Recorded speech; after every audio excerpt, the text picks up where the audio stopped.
Tough one for the Wolverines on Saturday as they lose a one-point decision to Michigan State, 28-27, on a very controversial call late in the game on a two-point extra point, Coach, that looked like it was good, but there was no call made on interference and no call made on the catch, which cost you the ball game.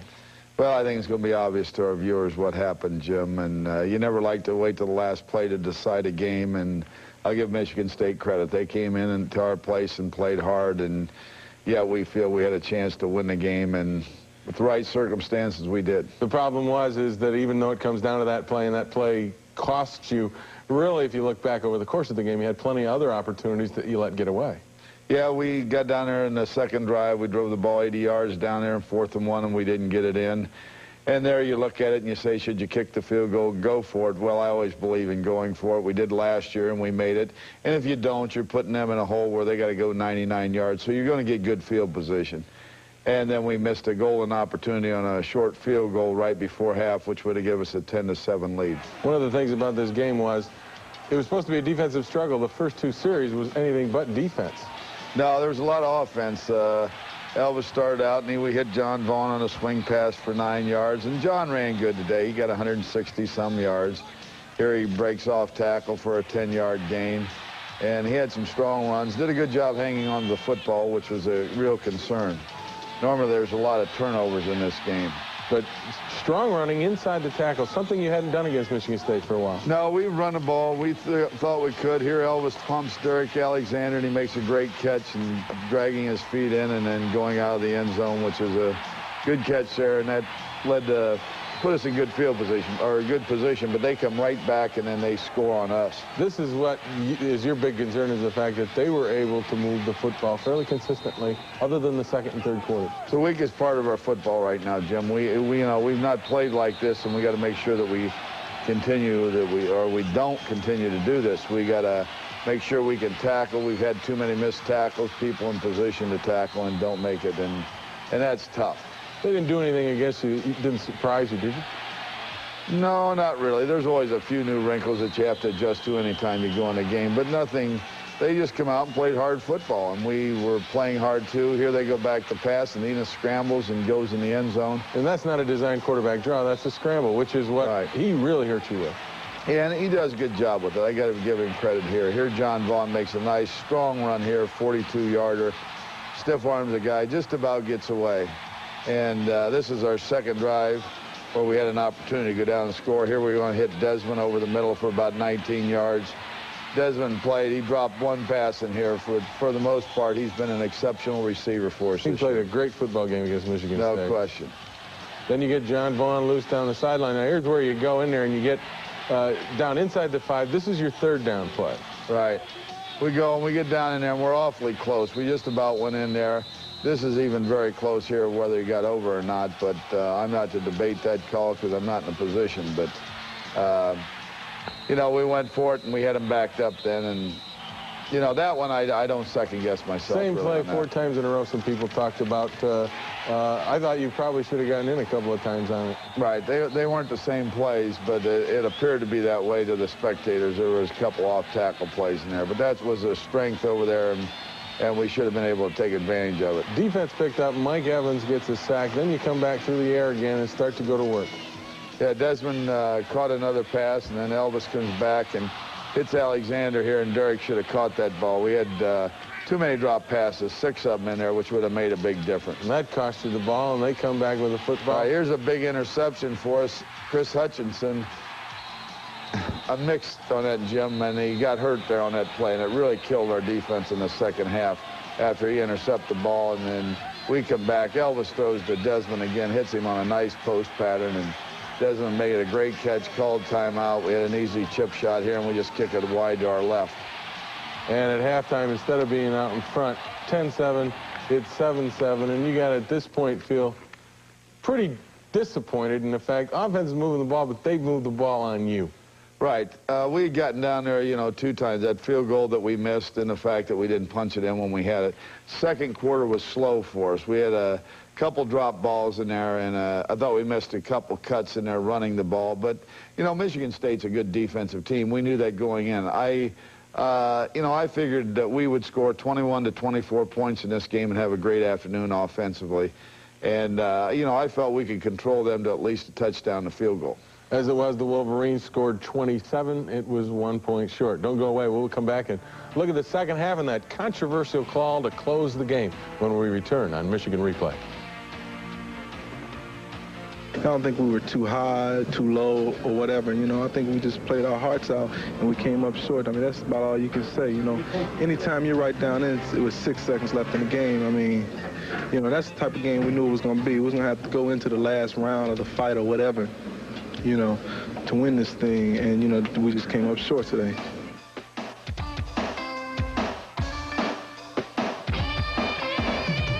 Michigan versus Ohio State. Eric Anderson indicating that the Wolverine defense gave up some long drives, which I know is something is not acceptable in the Michigan football program. But coming out at halftime, 7-7 tie, Mo, did you make any adjustments at all defensively or offensively from what happened in the first half?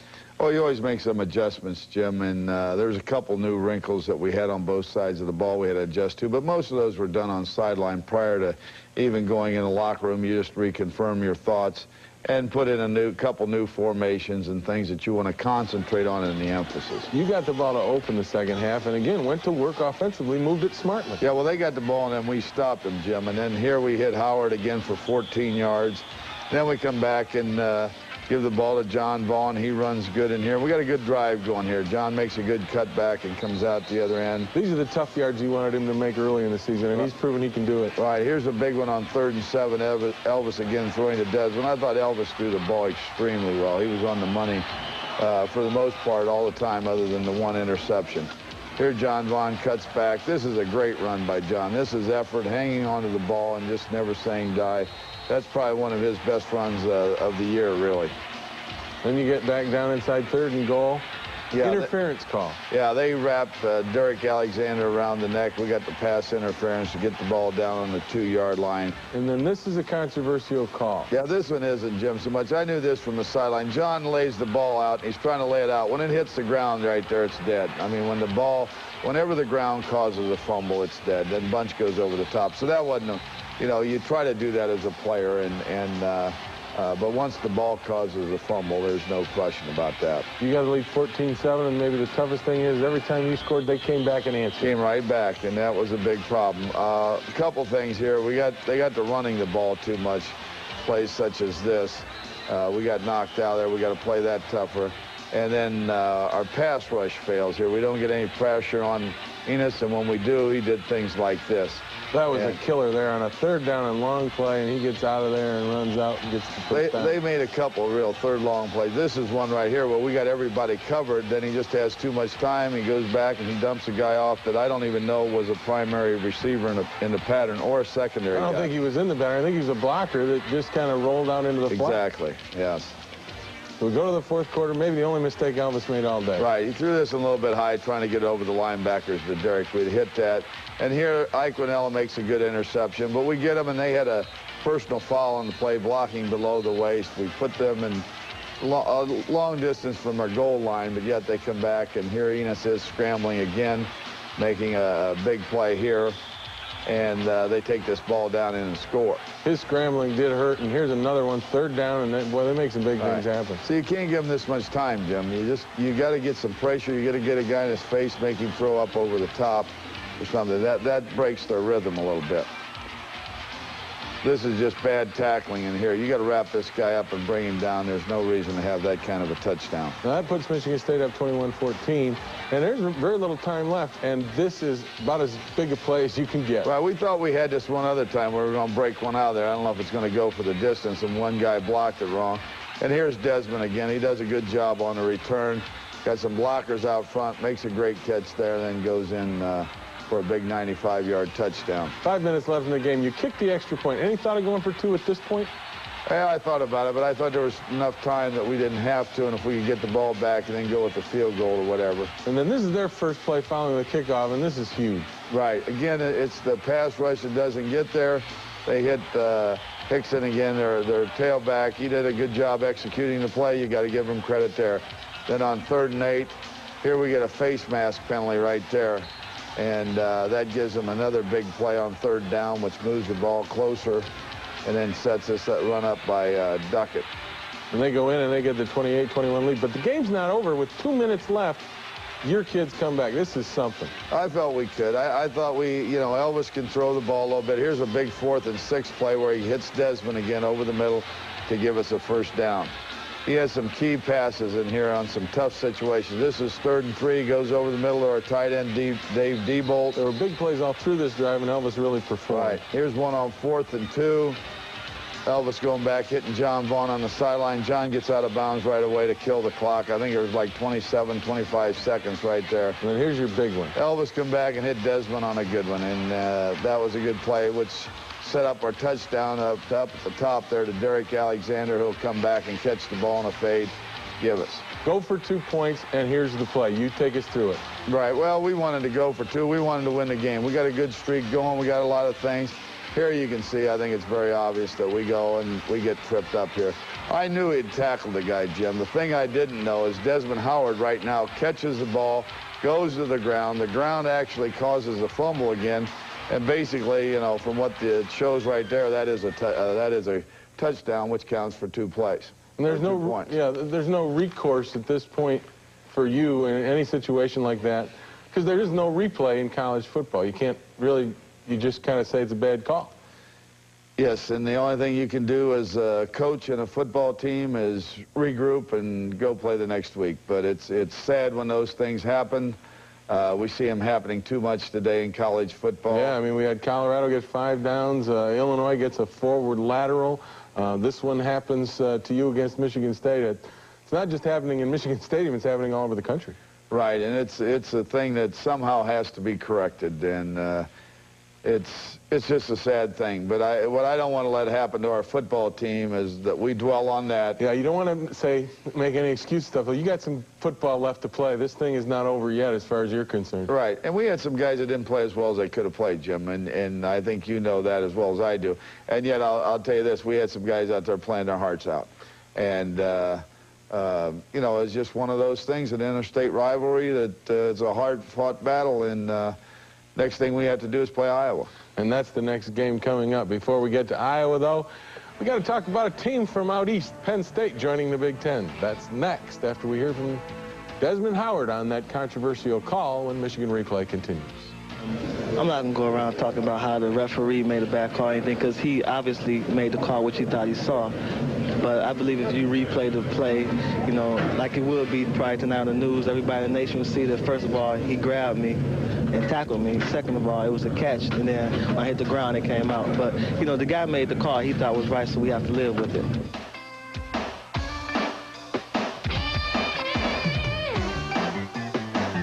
For the latest University of Michigan sports information, call the Wolverines Sports Hotline, 1-900-4-GO-BLUE.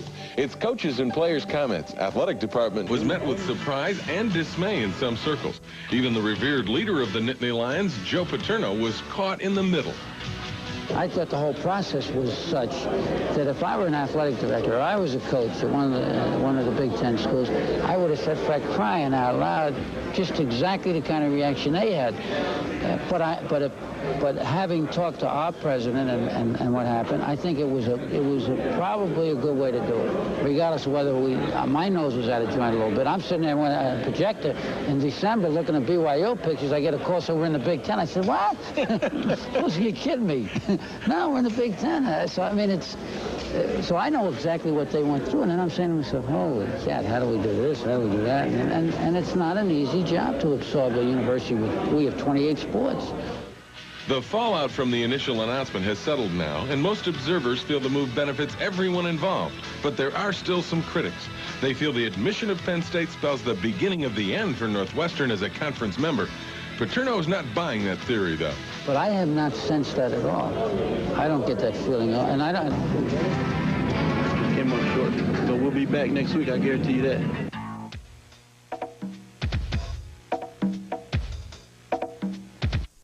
Defensive struggle, the first 2 series was anything but defense. No, there was a lot of offense. Elvis started out, and we hit John Vaughn on a swing pass for 9 yards, and John ran good today. He got 160-some yards. Here he breaks off tackle for a 10-yard gain. And he had some strong runs, did a good job hanging on to the football, which was a real concern. Normally there's a lot of turnovers in this 4th and 1, and we didn't get it in. And there you look at it and you say, should you kick the field goal, go for it? Well, I always believe in going for it. We did last year and we made it. And if you don't, you're putting them in a hole where they got to go 99 yards. So you're going to get good field position. And then we missed a golden opportunity on a short field goal right before half, which would have given us a 10-7 lead. One of the things about this game was it was supposed to be a deep-sided game, and I'll give Michigan State credit. They came in into our place and played hard, and yeah, we feel we had a chance to win the game, and with the right circumstances, we did. The problem is that even though it comes down to that play, and that play costs you, really, if you look back over the course of the game, you had plenty of other opportunities that you let get away. Yeah, we got down there in the second drive. We drove the ball 80 yards down there. Tough one for the Wolverines on Saturday as they lose a 1-point decision to Michigan State, 28-27, on a very controversial call late in the game on a 2-point extra point, coach, that looked like it was good. But there was no call made on interference and no call made on the catch, which cost you the ball game. Well, I think it's going to be obvious to our viewers what happened, Jim, and you never like to wait till the last play to this game. But strong running inside the tackle, something you hadn't done against Michigan State for a while. No, we run the ball. We thought we could. Here Elvis pumps Derek Alexander, and he makes a great catch and dragging his feet in and then going out of the end zone, which is a good catch there, and that led to put us in good field position, or a good position, but they come right back and then they score on us. This is what